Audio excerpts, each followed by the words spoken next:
Jika kita memiliki soal seperti ini, di mana pada soal ini diketahui bahwa terdapat jajar genjang ABCD. Kita buat dulu ilustrasi jajar genjangnya itu seperti ini kira-kira.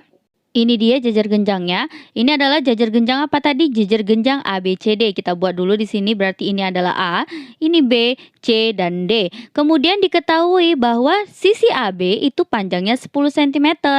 Kemudian titik P berada di garis diagonal BD. Jadi ini adalah garis diagonal BD. Nah, kemudian ada titik P, tapi kita nggak tahu nih di tengah atau di mana. Kita buat aja di sini ada titik P lah, yang penting di diagonal BD ini. Kemudian sebagai titik potong, katanya titik P ini merupakan titik potong dari BD dan juga AQ, serta titik Q terletak pada sisi CD. Katanya ada titik Q berada di sisi CD, tapi kita nggak tahu nih di tengah atau enggak. Kita buat aja Q.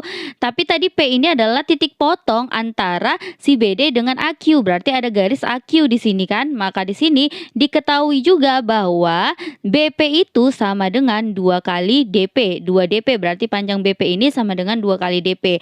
Jadi misalnya di sini nih, kita mau buat nih si DP ini adalah si X, maka untuk si BP itu adalah 2 kali X. Nah, sehingga di sini kita mau ditanya itu adalah panjang dari sisi DQ itu berapa. Nah, kita lihat ini kan bertolak belakang, berarti sudutnya sama ya.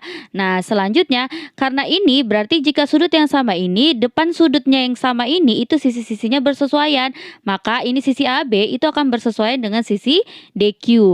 Nah, kita lihat lagi yang sama nih. Nah, yang sama ini kan ini kan sudutnya sama nih, sudut D dengan sudut B ini, karena dia berseberangan dalam. Nah, jikalau dia sama, maka sisi yang berada di depan sudut tersebut merupakan bersesuaian. Nah, ini dia sisi yang ini dengan sisi yang ini. Nah, yang kuning ini yang saya buat tanda kuning ini. Kemudian begitu juga karena dua tadi sudah sama besar sudutnya, maka yang ketiga pasti besar sudutnya sama. Dan kembali lagi, sisi yang berada tepat di depan sudut tersebut itu bersesuaian. Maka dapat disimpulkan bahwa kedua segitiga tersebut sebangun karena dia memiliki perbandingan sisi yang senilai dan juga di sini besar sudutnya sama. Kemudian kita lihat nih, berarti sisi yang bersesuaian tadi yang pertama itu adalah DQ sama dengan per AB sama dengan di sini. Yang mana lagi nih yang mau kita cari lagi tuh DP ya. Yang diketahui, kita buat yang udah diketahui berarti DP dengan si BP-nya. Kemudian DQ.